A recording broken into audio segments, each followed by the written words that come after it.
Efésios capítulo 4, por favor, versículo 17 em diante, diz-nos assim, esta que é a palavra do Senhor. Isto, portanto, digo, diz-nos o apóstolo Paulo, e no Senhor testifico, que não mais andeis como também andam os gentios, na vaidade dos seus próprios pensamentos, obscurecidos de entendimento, alheios à vida de Deus, por causa da ignorância em que vivem, pela dureza do seu coração, os quais, tendo se tornado insensíveis, se entregaram à dissolução para com avidez cometerem toda sorte de impureza. Mas não foi assim que aprendestes a Cristo, se é que de fato tendes ouvido e nele fostes instruídos, segundo é a verdade em Jesus, no sentido de que, quanto ao trato passado, vos despojeis do velho homem que se corrompe segundo as concupiscências do engano, e vos renoveis no espírito do vosso entendimento, e vos revistais do novo homem, criado segundo Deus em justiça e retidão, procedentes da verdade. É muito comum a gente ouvir a frase, pelos seus frutos os conhecereis. É comum porque primeiro essa frase foi dita pelos lábios do próprio Jesus. É comum porque a gente às vezes tenta discernir quem é joio e quem é trigo e não nos foi dado esse tipo de atribuição por Deus. O joio será separado do trigo pelo próprio Senhor Jesus na ocasião do seu retorno. Mas a gente às vezes observa situações e comportamentos tão sujos no meio do povo de Deus que a gente diz não tem lógica. Será que de fato é um homem ou mulher de Deus? A Bíblia diz que pelos seus frutos o conhecereis. E quando essa expressão sai dos lábios de Jesus, o que ele quer dizer é que aquele que nasceu de novo da palavra, do Espírito, do Evangelho da verdade, ele adquire de Deus uma nova identidade. Paulo chama essa identidade de tão radical, que ele diz em 2 Coríntios capítulo 5, verso 17, que todo aquele que está em Cristo não é nova criatura, mas foi feita uma nova criação. Houve uma ruptura tão grande do velho homem com o novo homem, de maneira que é irreconciliável. Os desejos de alguém nascido de novo, nascido do Espírito, agora são desejos eternos. Tem apetites celestiais. Tem uma ânsia por viver o propósito de Deus para a sua vida. Nesse texto de Efésios capítulo 4, versículo 17 em diante, Paulo está dizendo e trazendo para nós algumas evidências das pessoas que nasceram de novo. As evidências do povo que nasceu da verdade e que agora cresce sobre o alicerce da verdade. Nos versículos anteriores, Paulo havia dito que Deus concede dons à sua igreja. E o principal dom que Deus concede à sua igreja é do ensino fiel da palavra, que vem por meio da pregação dos apóstolos, profetas, evangelistas e pastores mestres. Essa igreja edificada na verdade produzirá frutos da verdade, darão evidência de que pertencem à verdade e amarão a Deus como povo da verdade. E aqui Paulo traz para nós algumas características desse povo que é edificado na verdade. A primeira característica que Paulo diz é que esse povo não anda mais como andam os gentios, no versículo 17. Gentil aqui é sinônimo de toda pessoa que não conhece a Deus, não se submete a Deus e não se interessa pelas coisas de Deus. Ele é indiferente. E Paulo vai qualificar aqui no verso 17 como vivem os gentios. Em primeiro lugar, Paulo diz que os gentios vivem na vaidade dos seus próprios pensamentos. Em outras palavras, o Deus das pessoas que não andam com Deus e não amam a Deus é seu próprio ventre. Quando você convive com pessoas que não têm Cristo e sua palavra como referencial de sua vida, ele ouve tudo e a todos, menos a palavra, menos a vontade de Deus. Ele é senhor de si. São suas paixões que o guiam, são seus interesses que o conduzem. O que está em primeiro lugar em sua agenda é a satisfação de seus próprios prazeres. Pessoas sem Deus, Paulo diz, elas andam na vaidade de seus próprios pensamentos. Ela é senhora de si, ela é dona de sua vida, ela tem as rédeas de sua história. Paulo diz em segundo lugar que as pessoas sem Deus, no versículo 18, são obscurecidas de entendimento. Isso aqui é uma verdade muito radical, porque quanto mais nós nos recusamos a que Deus seja o nosso Senhor, mais Deus solta o cabresto e nos entrega a nós mesmos. Em Romanos capítulo 1, Paulo diz que esse é o grande julgamento de Deus sobre o mundo. As pessoas olham para a criação, nuvens, estrelas, planetas, árvores, a diversidade de cores, do canto dos pássaros, e toda a criação revela que existe um Deus invisível por trás dela, e que esse Deus é cheio de poder e de glória. Só que as pessoas, ao olhar a criação que revela esse Deus de poder e glória, se recusam a adorá-lo como Criador, e se entregam às suas próprias engenhosidades. E Paulo diz que o grande juízo de Deus é entregar essas pessoas a si mesmas. Ele solta a corda da moralidade que segura essas pessoas no mínimo do caminho da verdade. É o que Paulo diz aqui, o entendimento delas fica obscurecido.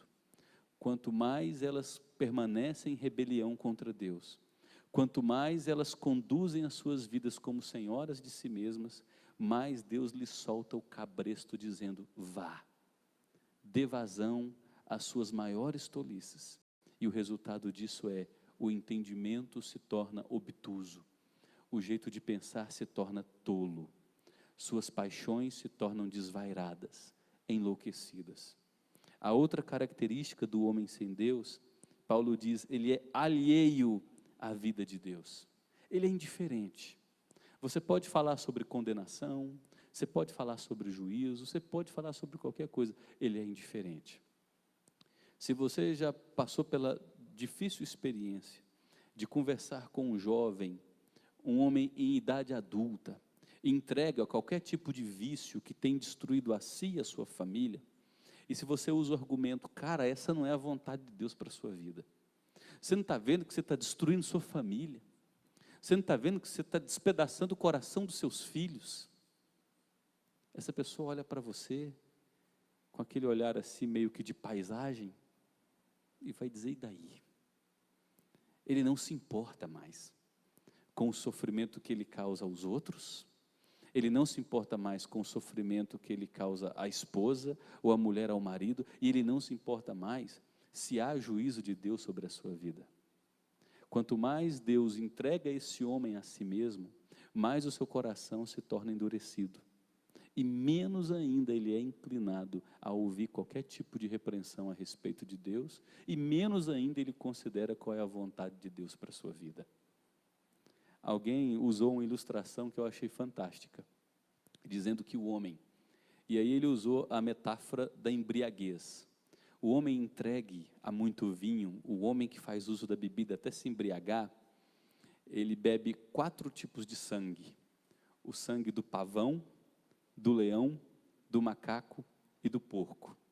Quando ele começa a beber e a química do álcool começa a afetar seu organismo, ele se acha belo como o pavão. Na medida em que o tempo passa, ele fica corajoso como o leão. Por fim, ele faz palhaçadas como o macaco, mas termina na lama como um porco. Assim é a cadeia do pecado e o homem distante de Deus. Ele é alheio, indiferente a qualquer tipo de revelação do alto para a sua vida. E o texto diz que ele é indiferente a Deus porque ele deseja viver na ignorância. O seu coração é duro, está cauterizado. É uma situação desesperadora. E aí Paulo vai dizer no versículo 19, que essas pessoas se tornaram insensíveis. Veja que elas não são vítimas, elas são culpadas de quem se tornaram. O processo de incredulidade e de dureza do nosso coração não vem de fora para dentro, é alimentado de dentro para fora.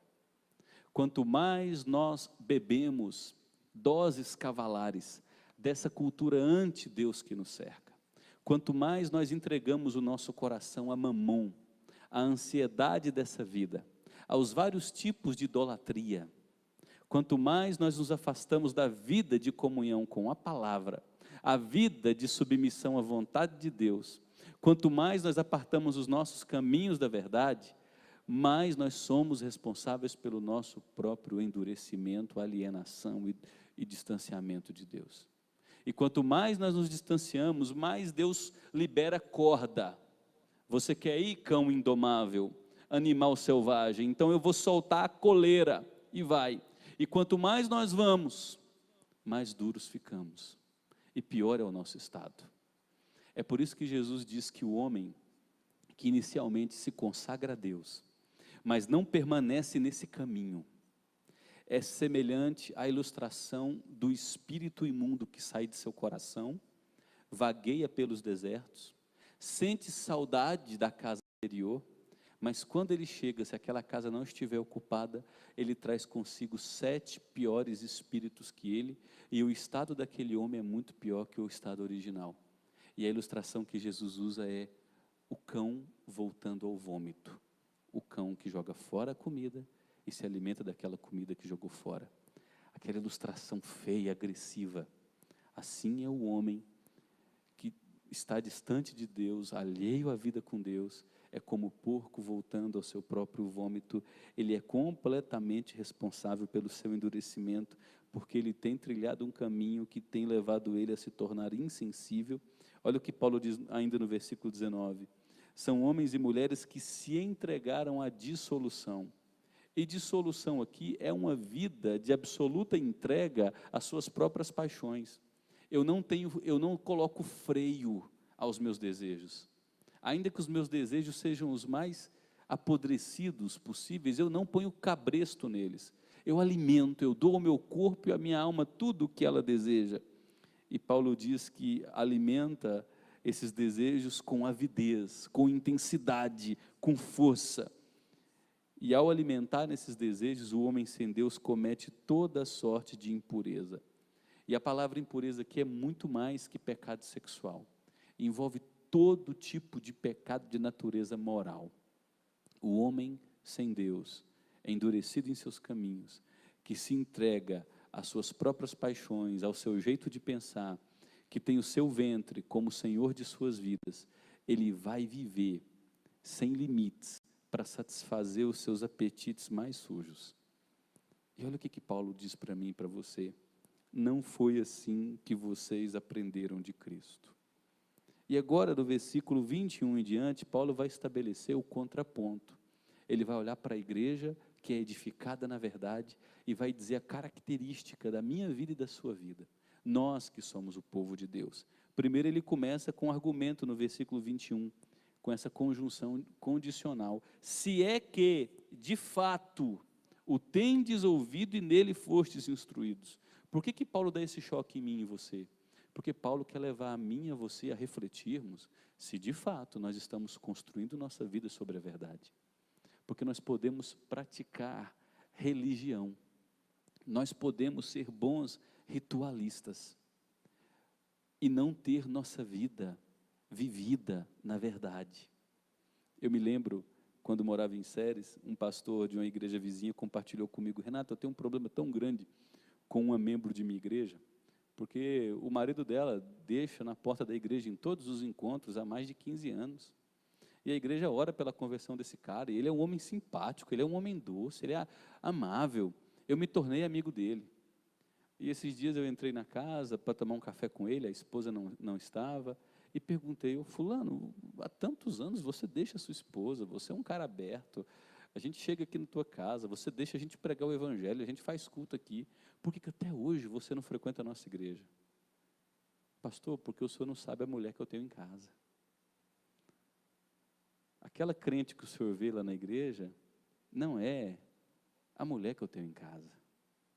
As minhas vizinhas abominam serem vizinhas de minha esposa. O senhor não sabe o tipo de palavra que sai dos lábios da minha esposa. O senhor não sabe como é que é o coração da minha mulher. É por isso que Paulo vem com essa expressão, se é que, porque ele quer balançar a gente. Paulo está dizendo meio que não é só o homem fora dessas 4 paredes que se entregou a toda sorte de dissolução, aos pecados mais desvairados. Nós podemos estar aqui dentro, ouvindo o evangelho rotineiramente e ainda assim ter o coração endurecido. Qual é o filtro, o critério para avaliar se o nosso coração não está endurecido?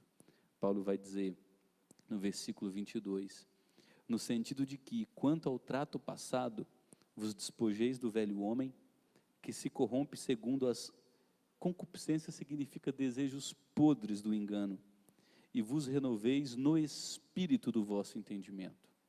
Esse é o critério simples para saber se a sua vida é edificada na verdade.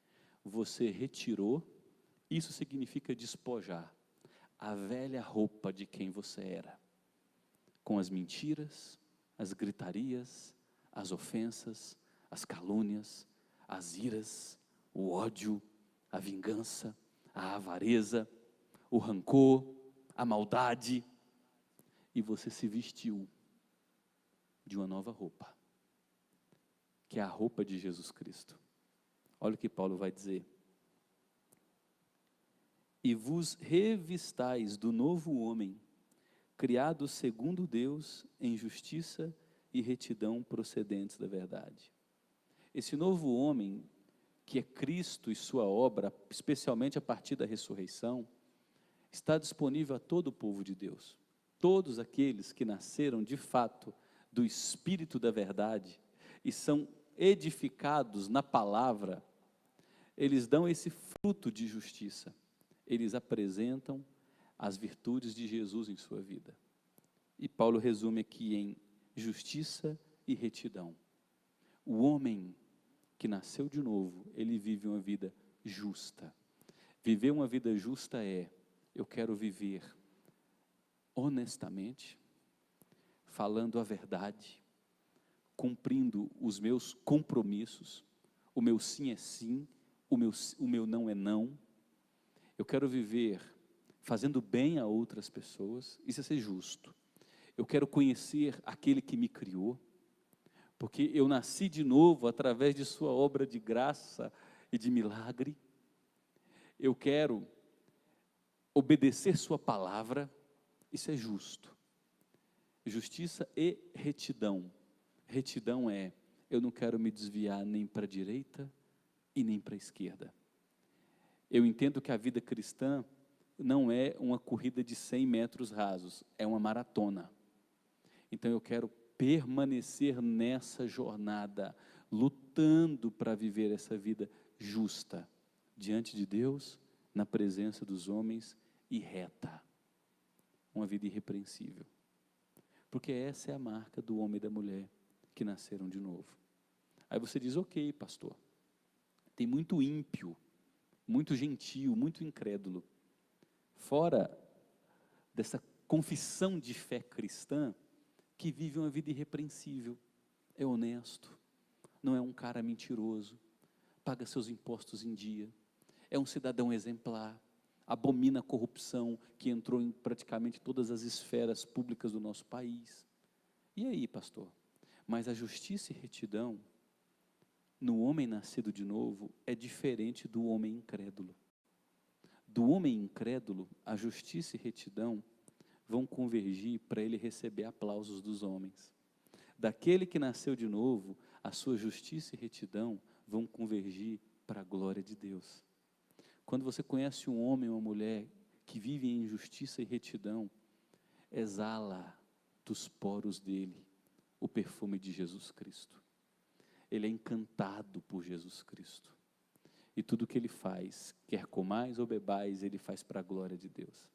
Se você tenta honrá-lo, se você tenta colocar holofotes nele, ele diz: não, não, não, não, não. Não, não, não.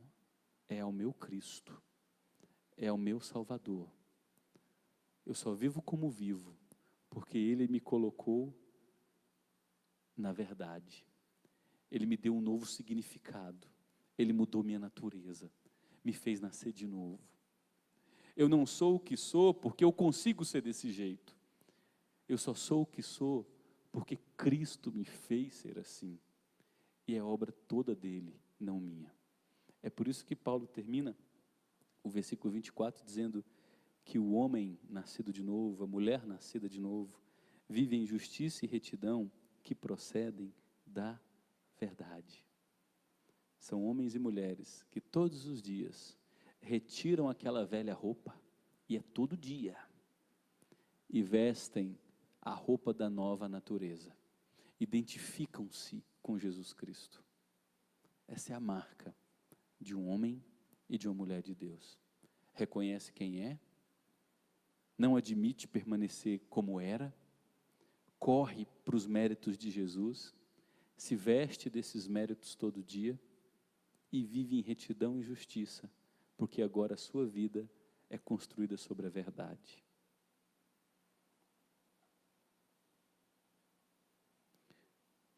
Esta é a palavra do Senhor.